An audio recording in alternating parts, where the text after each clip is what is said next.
There is a new development in the Nolan Wells investigation, and this time, the story is not only about what may have happened on a remote Mississippi island, it is also about the people who may know something about what happened there. In the past few days, a new investigative report has brought together photographs, witness accounts, timeline information, and tips that had previously been scattered across the public record. And then came something even more disturbing. People connected to the investigation have reportedly been threatened. 3 people have now been charged in separate cases involving alleged threats against a witness, a judge, and other officials connected to the Nolan Wells investigation. No one has been charged with killing Nolan. Authorities have not publicly named a suspect in his death. But the fact that witnesses connected to the investigation are now at the center of separate criminal cases has added another layer of concern to a case that was already filled with unanswered questions. And there is one important point we need to keep in mind from the beginning. Some of the information circulating online is verified, some of it comes from witnesses, and some of it remains unverified. That distinction matters enormously in the Nolan Wells case. Because Nolan was only 18 years old when he disappeared on July 4, 2026, during a holiday trip to Horn Island, off the Mississippi Gulf Coast. 2 days later, his body was found on the island. More than a month later, investigators still have not publicly established exactly how he died.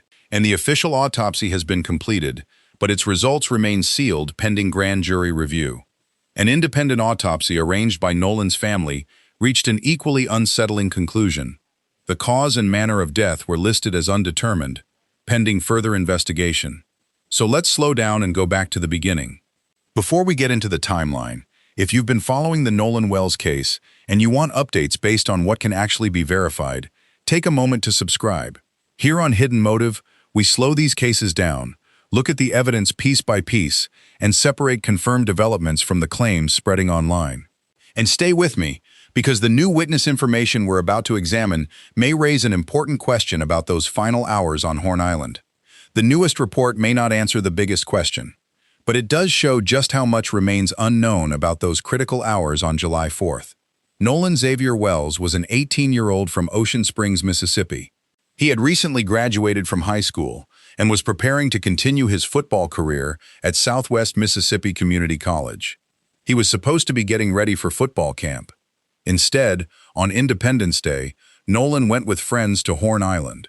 The island sits several miles off Mississippi's Gulf Coast. On a summer holiday weekend, it can become a gathering place for hundreds of people arriving by boat. That afternoon, Nolan was surrounded by other young people enjoying the holiday. Then, somewhere between the middle of the afternoon and the departure of his friend's boat, the timeline becomes difficult to reconstruct. And that is where the new report becomes important. The United Cajun Navy, a volunteer organization that helps search for Nolan, recently released a 22-page working report. The organization itself has gone out of its way to say the report was not a law enforcement finding and was not intended to be a bombshell. Instead, the group said it was trying to collect the information, photographs, social media posts, and tips that had been sent to them by members of the public and put everything into one place. Some of those materials have not been independently verified. That may sound ordinary, but when investigators are trying to reconstruct a few missing hours, even an apparently small piece of information can become important. According to the report, one of the most significant gaps concerns the period between Nolan's last known sighting and the time his boat left the island. That gap is only part of an afternoon, but it may be one of the most important parts of the entire timeline. Publicly available information places Nolan's last known sighting at around 3 p.m. His mother, Christine Wansley, has also said that one of Nolan's football coaches told her he had seen Nolan between approximately 2:45 and 3:30 that afternoon. Meanwhile, GPS information obtained from the Mississippi Department of Marine Resources shows that the vessel Nolan had traveled on reached Horn Island at about 11:14 that morning and began departing at approximately 4:31 p.m. So there is a stretch of time between those points that investigators still have to reconstruct. What was Nolan doing? Who was he with? Who saw him? And what happened between the last reliable sighting and the boat's departure? Those questions become even more important because the accounts surrounding Nolan's decision to remain on the island have never been completely consistent. Early statements from authorities indicated that Nolan's friends told investigators he had chosen to stay behind with a young woman he had met. The explanation was that Nolan would find another way back to the mainland. At first, that seemed straightforward. But Nolan's parents have disputed that account, and other witness information has complicated the picture. One publicly reported account says Nolan was expected to return with the group. Another account says he had decided to remain on the island. That difference may sound small. It is not, because if Nolan knowingly chose to remain behind, investigators have one set of circumstances to examine. If he intended to return with his friends but somehow became separated from them, they have a very different set of circumstances. And if no one can establish exactly what Nolan intended to do, then the timeline remains incomplete. There is another detail that has received renewed attention. The boat carrying Nolan and his friends experienced a mechanical problem, including a reported bilge pump issue, and the group sought assistance before leaving the island. Records obtained by People indicate that someone aboard the boat contacted authorities for assistance and reported that several people were on board, although the people aboard were not identified in that call. That emergency communication has since become another major point of interest. The Marine Patrol audio was released publicly, and people have listened to it repeatedly, trying to determine whether voices in the background can reveal something about what was happening. Some listeners believe they hear words that sound like Nolan, or is he dead? But those interpretations have not been established as official findings. That is important. Enhanced or cleaned up audio can make people hear patterns that may not actually be there. Experts have discussed the recording publicly, but the audio alone has not established that Nolan was dead at that moment, nor has it proven that someone on the boat killed him. Still, the call matters because it gives investigators another timestamp to work with. And that brings us back to the new report. Among the materials included are photographs that the United Cajun Navy says may show 3 boats anchored near Horn Island on July 4th.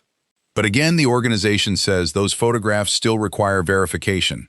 People reported that it could not independently authenticate them.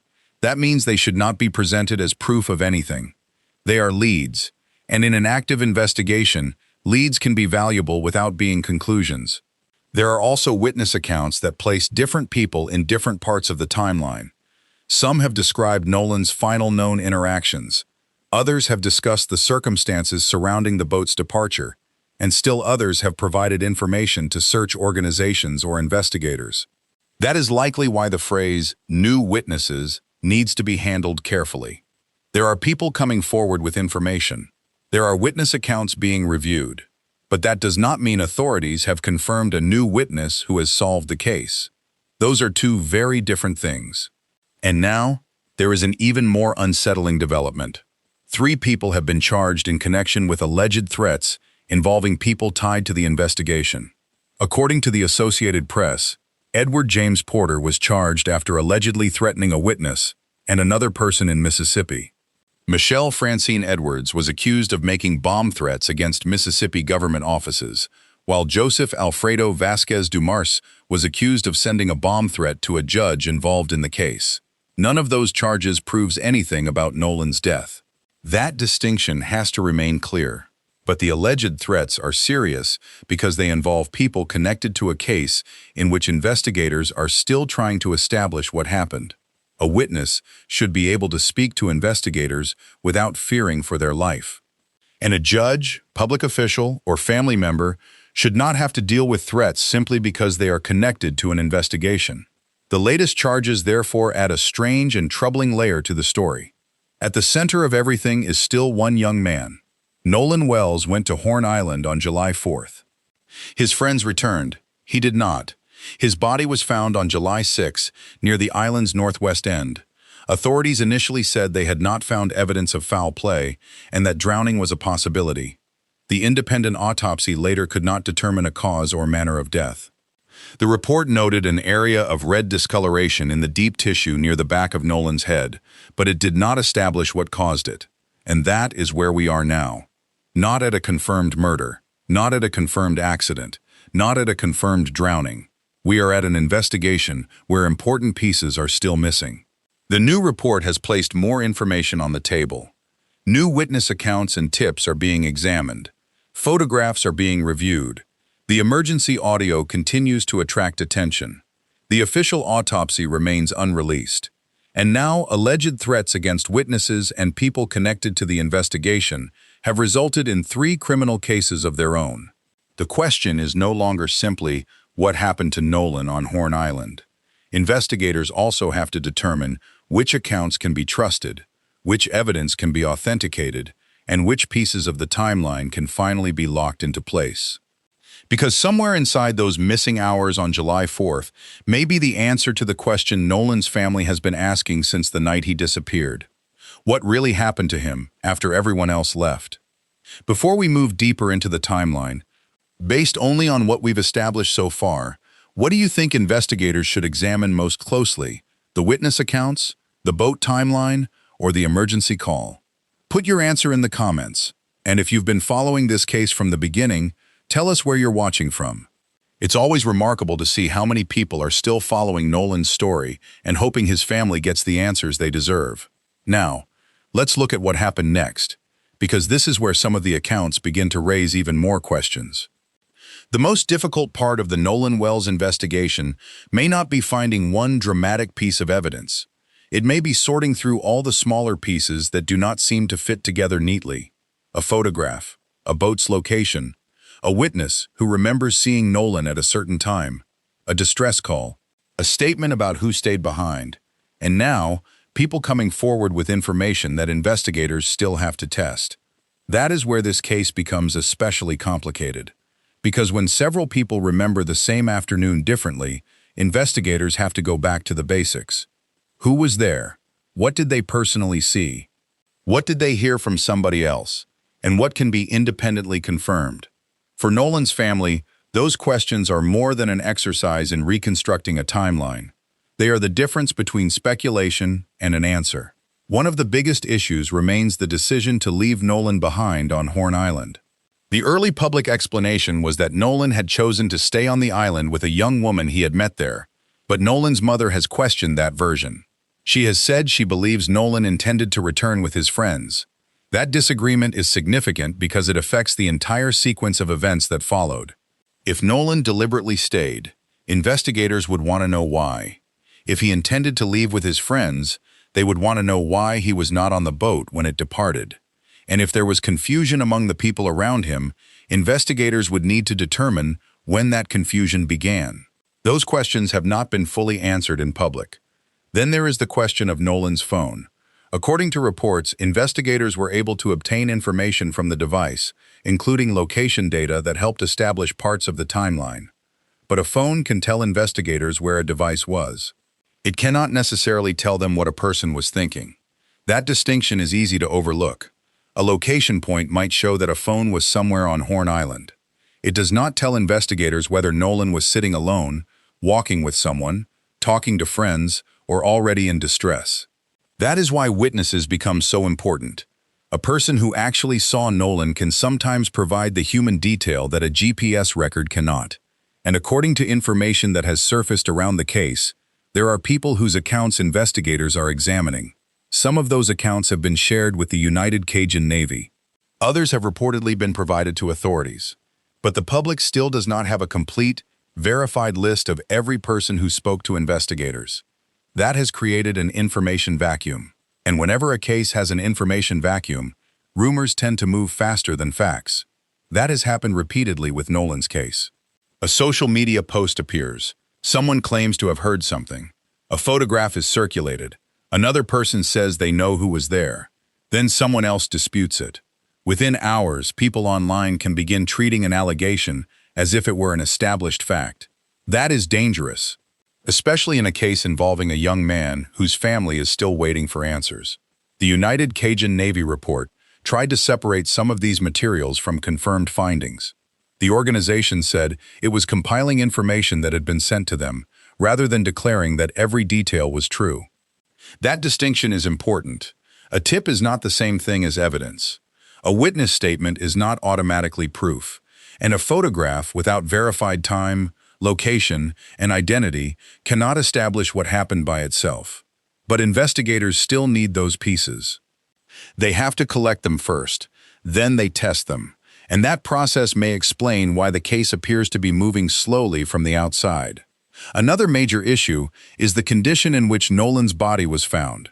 He was discovered on July 6th, approximately 2 days after he disappeared.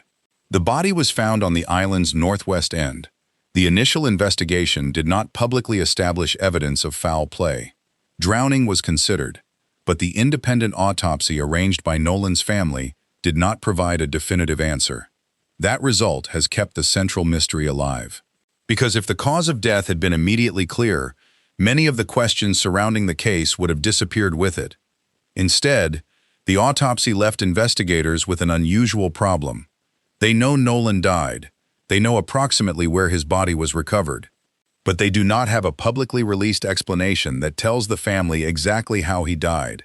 And the official autopsy has not been made public because authorities are still treating the investigation as an active criminal matter. That means the public is working with fragments. The family has information. Investigators have information. Witnesses have information. And the public has only a portion of it. That is why the new report attracted so much attention. It gathered material that had previously been scattered across different sources. For people following the case, it offered a chance to look at the afternoon as a timeline rather than as isolated incidents. And when the events are placed next to one another, one thing becomes obvious. There are still gaps. The exact circumstances surrounding Nolan's final hours remain unclear. The identity and relevance of every person around him have not been established publicly. The meaning of the emergency audio remains disputed, and the photographs that reportedly show boats near the island have not been independently authenticated. But another detail stood out. The investigation has not simply been about what happened on the island. It has also become a story about what happened after Nolan's death. That includes the public debate surrounding witnesses. It includes people who say they have information. And it includes the alleged threats that resulted in criminal charges. The Associated Press reported that authorities have charged 3 people in separate cases involving alleged threats connected to the broader investigation. One of those cases involved an alleged threat against a witness. Another involved alleged bomb threats against government offices. And another involved an alleged bomb threat directed at a judge. Again, none of these cases establishes what happened to Nolan, but it tells us something about the atmosphere surrounding the investigation. People are paying attention. People are angry. And some of the people involved have allegedly crossed a serious legal line. That is precisely why investigators have to be cautious. If a witness is pressured, threatened, or frightened into silence, the quality of the investigation can suffer. And if someone provides investigators with information because they believe it will help, that information still has to be tested. There is another reason the witness issue matters. Witness memories can change. Sometimes that happens because a person is lying, but sometimes it happens because memory itself is imperfect. Imagine standing on a crowded island on a holiday weekend. Boats are coming and going. Music is playing. People are talking. Phones are ringing. There are dozens, perhaps hundreds of faces around you. Then 2 days later, you learn that an 18-year-old is missing. A week passes. Then another week. News reports begin appearing. People start discussing what they remember. Photographs circulate. Other witnesses describe what they saw. Your own memory can begin mixing with information you learned afterward. That does not automatically make someone dishonest. It simply means investigators have to separate first-hand memory from information acquired later. That is one reason physical evidence matters so much. A timestamp can be checked. A GPS record can be examined. A phone record can be compared with witness statements. A photograph can potentially be authenticated. And a recording can be subjected to forensic analysis. When several independent pieces point toward the same conclusion, investigators become more confident.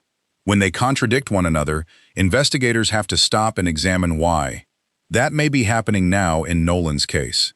There is also a question surrounding the people who were with Nolan before the boat left. What exactly did they know? What did they believe Nolan was going to do? Did everyone understand that he was staying behind? Did someone assume he had another ride? And when did the people on the boat realize Nolan was not coming with them? Those details may sound ordinary, but ordinary details can become critical when investigators are reconstructing a disappearance. Think about the difference between saying, Nolan stayed behind, and saying, Nolan was expected to leave with us, but we discovered he was missing after the boat had already departed. Those are two very different situations. And investigators would need to know exactly which one occurred. The timeline around the boat's mechanical problem adds another layer. The vessel experienced trouble and sought assistance. That emergency situation may have distracted people from Nolan, or it may have created confusion about who was aboard. We cannot say from the available public information that this caused Nolan's disappearance. There is no established evidence proving that. But it is a circumstance investigators have to account for, because when several things happen at once, people can make assumptions. Someone may think a person is with another group. Another person may believe they already left. And by the time the mistake is discovered, the timeline has become much harder to reconstruct. That is why the exact sequence matters. At what point did Nolan become separated from the people he had arrived with? Who last spoke with him? Who last physically saw him?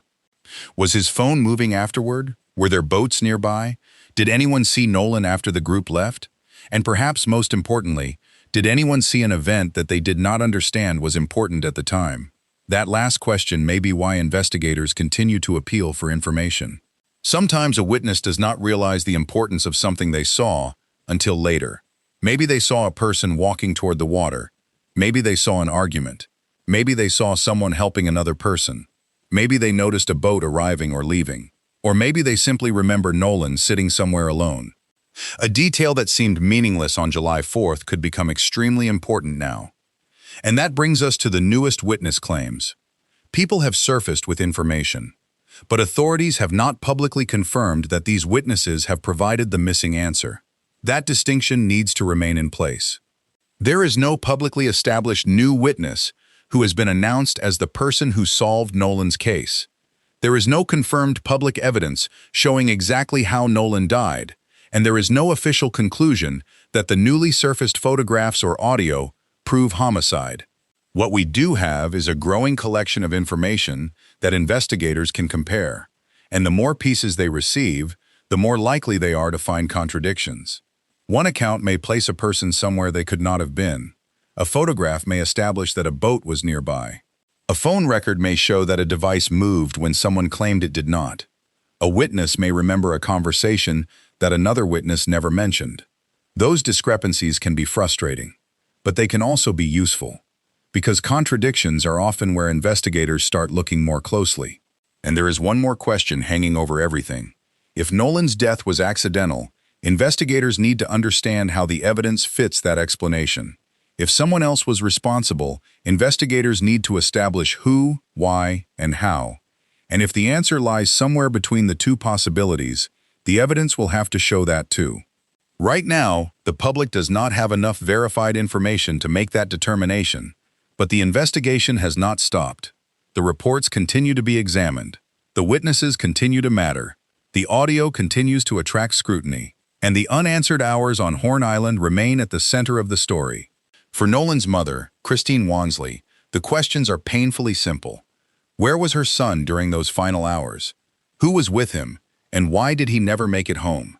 Those questions have now been hanging over the case for weeks. And the newest information may have added more names, more claims, and more uncertainty. But it has also brought investigators closer to the one thing they need most, a timeline that can be proven. Because once the timeline is established, the next question becomes much harder to avoid. What happened to Nolan Wells during those missing hours on July 4th? At this point, I want to pause for a moment and ask you something.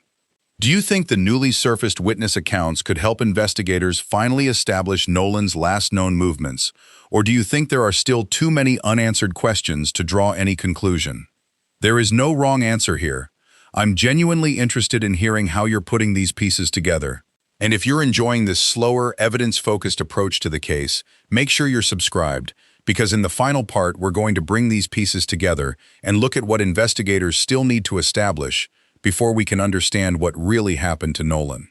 There is a point in an investigation when the question stops being, what are people saying? And becomes, what can actually be proven? That is where the Nolan Wells case stands now. The latest information has added another witness account, renewed attention on the people who were with Nolan during his final hours, and brought new scrutiny to the timeline surrounding his disappearance. But it has also created a responsibility for everyone following this case to separate what is documented from what is alleged. Because Nolan's death has generated enormous attention online, and some of the claims circulating about his friends and other people connected to the case have never been independently verified. That matters. No one has been charged with Nolan Wells' death. Authorities have not publicly announced that they have established homicide, and the official autopsy results have still not been released. But there are several developments that investigators now have to consider. One of them involves a person who says she was present during the July 4th events. Her account has circulated publicly, but it has not been presented as a verified law enforcement finding. According to reports about her statement, she described seeing an argument involving Nolan and another young man over Nolan's cell phone. That detail is important because Nolan's attorney, Ben Crump, had previously said investigators were aware of video showing an altercation involving Nolan and another person. But there is an important distinction here. The existence of an argument does not establish that Nolan was assaulted or killed. It establishes that there was an argument. What happened afterward is what investigators still need to determine, and that is where the timeline becomes crucial. Another person who has spoken publicly is Warren Hudson, who described himself as one of Nolan's closest friends. Hudson has denied accusations that he or his friends harmed Nolan. He has also discussed why Nolan remained on Horn Island after the group departed. According to Hudson's account, Nolan had met a girl on the island and wanted to stay. Hudson has said the girl was a witness to Nolan's final known movements. That account is significant because it addresses one of the central questions that has remained unresolved since the beginning. Why did Nolan stay? If Hudson's account is accurate, Nolan did not simply become stranded. He made a decision to remain on the island. But the existence of a witness who may have seen Nolan around that time does not automatically establish what happened later. Investigators still have to determine when that witness saw him, where Nolan was, who else was nearby, and whether her account matches physical and digital evidence. That is the process that matters now. And there is another part of the case that deserves attention: the emergency response. Nolan disappeared on July 4th. But the response unfolded over several hours. According to reporting from local authorities and the Coast Guard, the federal agency was notified late that night. The initial notification did not immediately result in a Coast Guard search, because the information received was understood to involve a missing person on the island, rather than someone in immediate distress in the water. That distinction has since received considerable scrutiny. The question is whether the information passed to authorities that night accurately reflected Nolan's situation. Again, we should be careful here. A delay does not prove negligence, and it certainly does not prove that someone intentionally prevented a search. But when a young man disappears on an isolated island, investigators naturally have to reconstruct every step. Who called? When did they call? What did they say? What did the person receiving the call understand? Who was contacted next? And when did authorities realize the situation might involve something more serious? Those questions are now part of the broader timeline. There is also the issue of Nolan's phone. Some reports have said that several phones were left on the boat. A friend has explained that leaving phones behind was not unusual for the group. That explanation, if accurate, would challenge some of the speculation online, suggesting that phones being left behind necessarily meant something suspicious had happened. This is a good example of why investigators need first-hand testimony. A detail can look strange when viewed in isolation. Then someone explains the normal routine behind it. Suddenly, the same detail has a completely different meaning. That does not mean every explanation should be accepted without question. It means it should be tested. And that brings us back to the photographs and videos from Horn Island. The island was crowded that 4th of July. People were taking pictures. Boats were moving around. There were gatherings on the beach. There were people who may have captured images without realizing that someone in the background would later become the subject of a major death investigation. Investigators have specifically asked the public for photographs and videos from the northwest portion of Horn Island, particularly anything showing Nolan, possible altercations, arguments, or disturbances. That request tells us something important. Authorities have been looking for independent visual evidence. Not social media theories, not guesses, actual images and recordings from that day. And now a newly surfaced video involving a boat known as the Mac Daddy has generated additional attention. Reports about the footage say it shows the boat in the area and could help investigators examine the timeline. But once again, the video does not by itself establish that the boat was involved in Nolan's death. It is a lead, and a lead has to be placed into context. Where was the boat? At what time? Who was aboard? Was Nolan nearby? What does the original file show? And can the footage be independently authenticated? Those questions are much more important than what someone believes the video means. The same principle applies to the audio recording from the emergency call. People have listened to the recording repeatedly. Some believe they hear particular words or voices. Others hear something completely different. That is exactly why forensic audio analysis can matter. Human hearing is not perfect, especially when a recording contains background noise, wind, engines, overlapping voices, and distortion. A cleaned-up recording can make certain sounds easier to hear, but enhancement does not magically turn an unclear recording into definitive evidence. So if someone claims the audio proves that Nolan was dead before the boat left, that claim goes beyond what has been publicly established. The recording may deserve examination. It may contain useful information, but it has not publicly solved the case. And then there is the autopsy. This remains perhaps the most important unanswered issue. The independent autopsy commissioned by Nolan's family concluded that the cause and manner of death were undetermined, pending further investigation. The examination found red discoloration in tissue near the back of Nolan's head, but the pathologist could not establish what caused that discoloration. The condition of Nolan's body also created difficulties because it had already undergone significant decomposition when the independent examination was performed. That means the autopsy did not give Nolan's family the definitive answer they were hoping for. It also did not prove that Nolan was murdered. What it did was preserve uncertainty. And that uncertainty is significant because investigators are still waiting for the official state findings. The Mississippi State Medical Examiner's Office performed its own autopsy on July 7th, one day after Nolan's body was recovered. Those findings have not been publicly released. The results are expected to be considered as the investigation continues, with the case moving toward grand jury review. So there are now two important questions.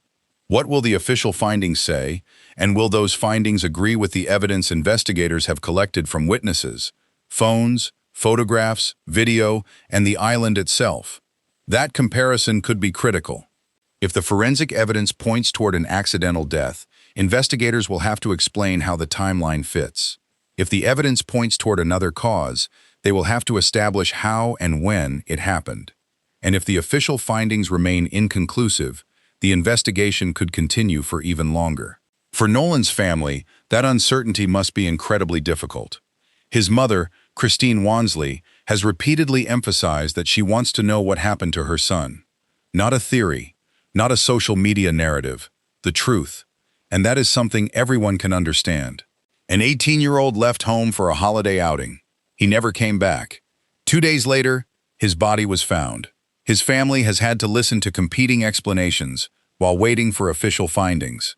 And now, weeks later, they are still waiting. Meanwhile, the case has become increasingly heated. 3 people have now been charged in separate cases involving alleged threats against individuals connected to the investigation. One defendant allegedly threatened a witness and another person. Another allegedly made bomb threats involving government offices. And a third allegedly threatened a judge connected to the case. Those allegations are serious, but they should not be confused with evidence about Nolan's death. The charges concern alleged threats. They do not establish who caused Nolan's death. They do, however, show how emotionally charged the investigation has become. That is precisely why caution is necessary. Witnesses need to be able to speak, investigators need to be able to work, and people who have not been charged with a crime should not be publicly declared guilty simply because their names appear in an online theory. The same standard should apply to every side of this story. If someone has information, investigators should examine it. If someone makes an accusation, the accusation should be tested. If a video appears, it should be authenticated. If an audio recording raises a question, experts should examine it. And if the evidence clears someone, that should matter too. That may be the most important lesson from where the Nolan Wells investigation stands today. The newest witness account does not close the case. The newly surfaced video does not close the case. The independent autopsy did not close the case. The emergency audio does not close the case. Instead, each piece adds another question that investigators must answer. And perhaps the most important question remains the simplest.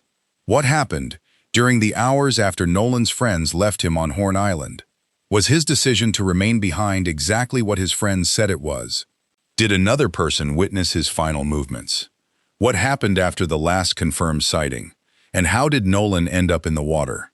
Those questions remain open. But the investigation has not disappeared. The evidence is still being examined. Witness accounts are still being compared.